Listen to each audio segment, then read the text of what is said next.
And we're off. So today I'm reviewing an electric bike coming from a company called HAOQI or HAOQI. I really haven't found a consistent way to say the name of this company, but this is their Cheetah fat tire electric bike.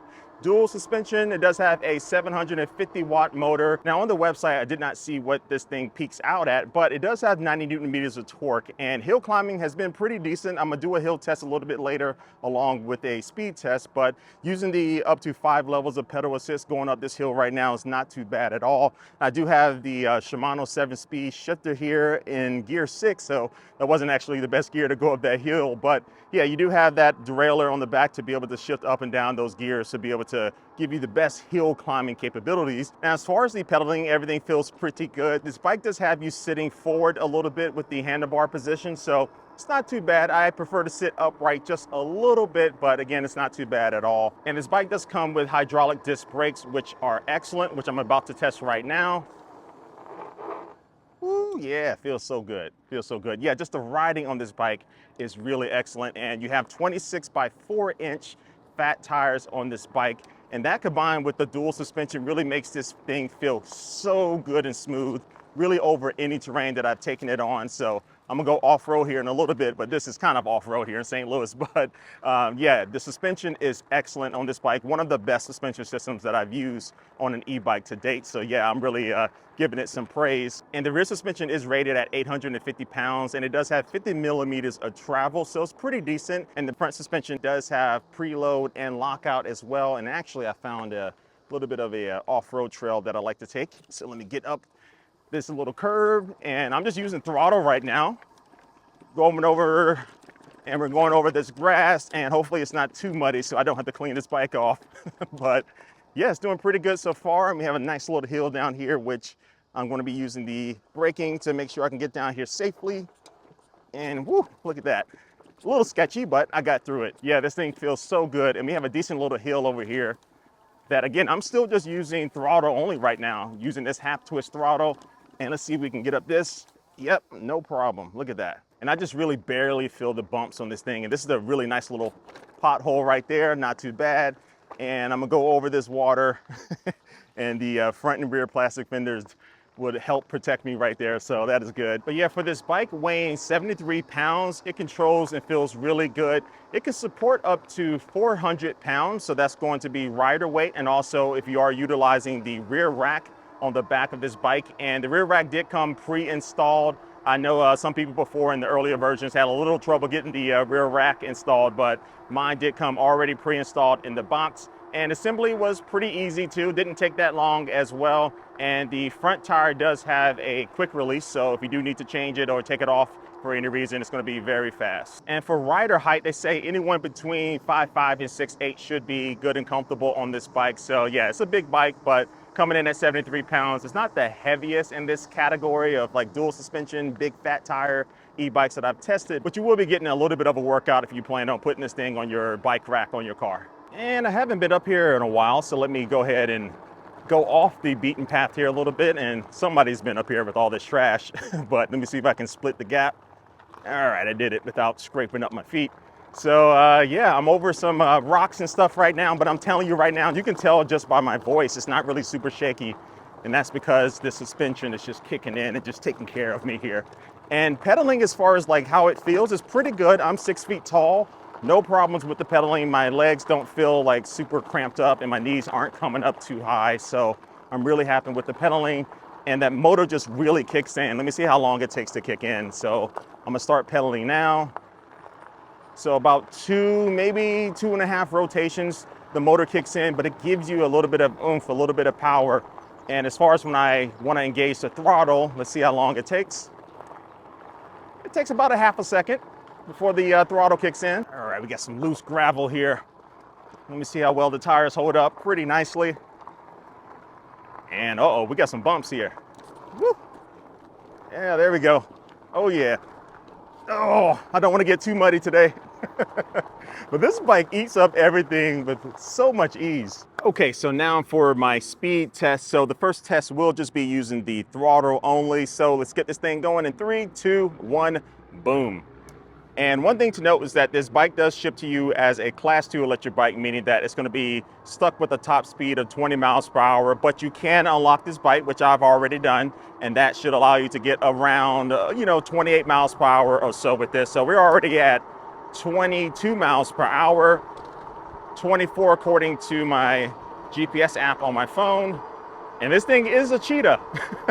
It is getting up to speed. We're at 27 according to my GPS app, 28 according to the GPS app, and according to the bike display, we're showing around like 26 miles per hour.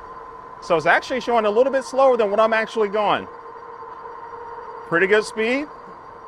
And I think we're about to hit 27 on the bike display, but no, I think we're stuck at 26.8. All right, so now for a braking test.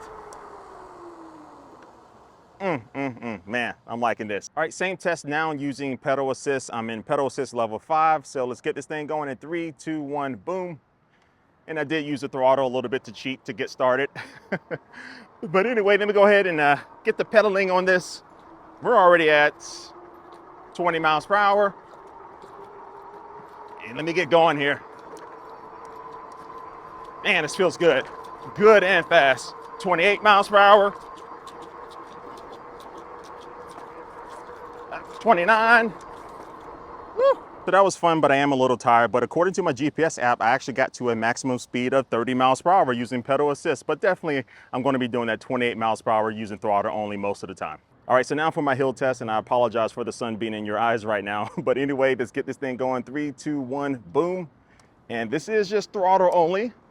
I just want the bike to get me up this hill, and we are at around 10 miles per hour, according to the bike's display. And we're steadily getting up here. I say compared to other bikes in this like price range, this is about average. We're getting up this hill very steady, and looks like the top speed was around like 12 miles per hour. So hill climbing capabilities from a dead stop like that is good. Definitely, I would probably want to use pedal assist going up a hill like that just to help out the motor a little bit, but not bad. Now you do have two different versions of this bike, and the differences are going to be in the batteries. So you do have a standard model, which comes with one single 48 volt, 16 amp hour battery. And then you have the dual battery model, which is also 48 volts, but that comes in at 25 amp hours. And the batteries are basically on top of each other. So you have the smaller one, which is going to be external, and then you have the other one, which is going to be integrated into the frame. But both of them do come with their own separate keys, so you can easily take them off and then take them inside your house if you want to charge them. Or if I know I'm not planning to ride too far, I can always take off this smaller battery and leave it at home to decrease the weight a little bit. Now the batteries do come along with one single 3 amp smart charger, so you can't charge them at once, but you can always buy an extra charger if you want. And it will take around 6 to 9 hours to get these batteries fully charged. Oh, and I almost forgot, if you do buy this bike, you get 3 years of free battery replacement. Now, as far as range, you're looking at between 65 and 85 miles. And of course, that 85 is going to be at the high end using pedal assist. If you are just going to be using throttle only, that range is going to decrease. But no matter what, I feel very comfortable in getting at least 50 miles in the way I ride with a mix of pedal assist and throttle. So I'm happy with that. Now, the display is a backlit display. It is just black and white, so really nothing fancy here, but you do get a decent amount of information as far as like your voltage, your odometer, speed, all of that good stuff will be readily available along with the battery life indicator. And then the controls for the display are on the left-hand side of the handlebars. You just have 3 buttons there, so nothing really fancy. But this display does have a USB Type A port on the bottom of it, so you can always keep your phone on the handlebars and then use a USB cable to go ahead and charge that up, so that's nice. And this bike does have a walking mode, so just press on the down button for a couple of seconds and then the motor will kick in. And now you can walk alongside the bike and not have to work too hard, and then just release the button and the bike will come to a stop. And you will find a little standard bell right here. And look at this guy, we've got a car on the bike path. Move over, fella, move over. Thank you. Yeah, that's St. Louis for you. And the seat is overall good. It is adjustable, so you can raise it up and down to get that perfect height for you. And also the cushion is there too, but I would like it to be just a little bit wider for a big butt person like myself, but overall, very solid seat. Check out the turning radius here. Oh yeah, look at me. Look at me, I'm a certified BMX rider now. Normally I would have tipped over, so I'm bragging right now. And here I am going up another little hill just using the throttle only, and we made it up. We started to slow down a little bit, but I got up to like 14 miles per hour on that hill. And the handlebar grips are very rubbery, so I do feel very attached to the handlebars. But again, because I am leaning forward a little bit, I do feel that pressure on my hands when I am riding this bike, especially when I am going downhill like I am right now. So again, it's not too uncomfortable. It doesn't hurt. It's just not ideal for me. And I'm about to split the gap here. One of my favorite parts to do on this trail. Oh yeah, very nice. So anyway, the headlight on this bike is small. I wasn't expecting it to do as well at night as it actually does, so it's good. And then also on the back, you do find a tail light that does turn on with the headlight, but it also doubles as a brake light, and it's a pretty bright brake light as well. But we are missing turn signals on this bike. Turn signals are becoming more and more the norm, so I wish this bike did have some turn signals. So the normal price for this bike is $2,000, but it is on sale right now for like $1,849, so I can't promise that the sale price will be going on by the time you watch this video. Now, this Cheetah bike does come in 2 colors, so obviously I have the black version, but it also does come in olive. But at this price, this is a really good all-around bike, and I really love the suspension on this thing. I keep saying that, but it's excellent. And also, I just find that this bike is just suited for all different types of adventures, right? So it's a really good, nice looking bike that still blends in on a bike trail. It doesn't really stand out too much, but it is a big bike that makes me feel comfortable going off-road. And really just those 2 things I want to see added to this bike: turn signals and also like a higher top speed. If this could get up to like 32 miles per hour, they really will have something that will be able to compete with a lot of other bikes in this price range that can go faster.